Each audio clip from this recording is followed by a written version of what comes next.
Today on the Aimless Cook, we're going to be making a dessert called Ginataang Bilo Bilo. Now, ginataang literally means cooked in milk, or in this case, coconut milk. And this can apply to dishes that are savory, or in this case, sweet, which we're going to be making a dessert. And bilo bilo refers to mochi balls that we're going to be making to put in our dessert. Now also, another thing that we're going to be putting in this is we're going to be cooking up some nice ube, which is purple yam, as well as sweet potato and taro. Add to that some tapioca, a little bit of jackfruit, and you got yourself a really cool traditional dessert that I've loved since I was a child. And I'm going to share it with you today on the Aimless Cook.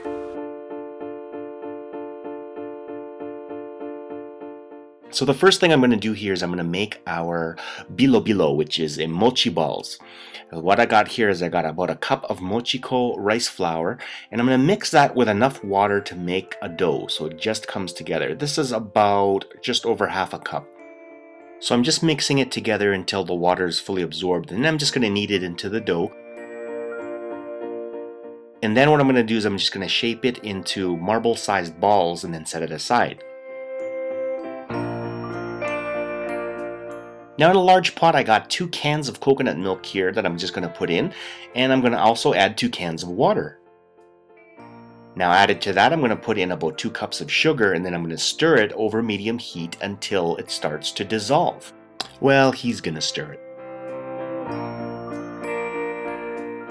Now once our coconut milk begins to simmer, I'm going to add 2 cups of diced taro, 2 cups of diced ube, which is a purple yam, and 2 cups of sweet potato. We're going to continue to cook, stirring frequently. Now the beauty of using ube is that it doesn't cook out the color like purple potato does, so it stays brilliant, and I love that part.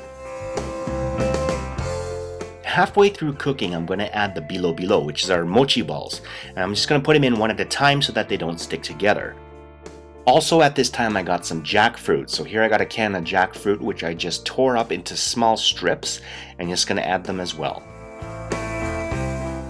Now when the bilo bilo are done, you'll know that because they'll float on the top of the liquid. At this point I'm going to add 2 cups of cooked tapioca, and then continue cooking until the ube and the sweet potatoes are tender.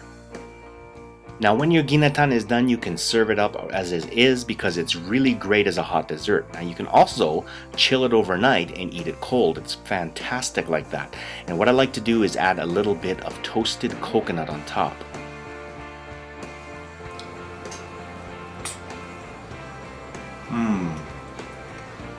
As a hot dessert, it's very warming, very comforting.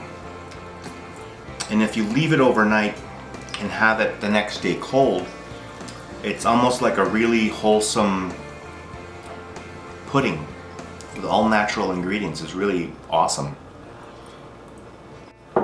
Another great idea that you can do for this is that you can omit the tapioca, which in turn is going to make it more soupy. And then when you put it in the refrigerator for the next day, what you can do is you can use it as a sauce, like a chunky topping over ice cream or on shaved ice.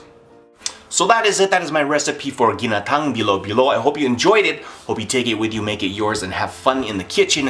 Which brings me to my question of the day. Tell me, do you prefer hot or cold desserts? Let me know in the comments down below, and I'll see you next time.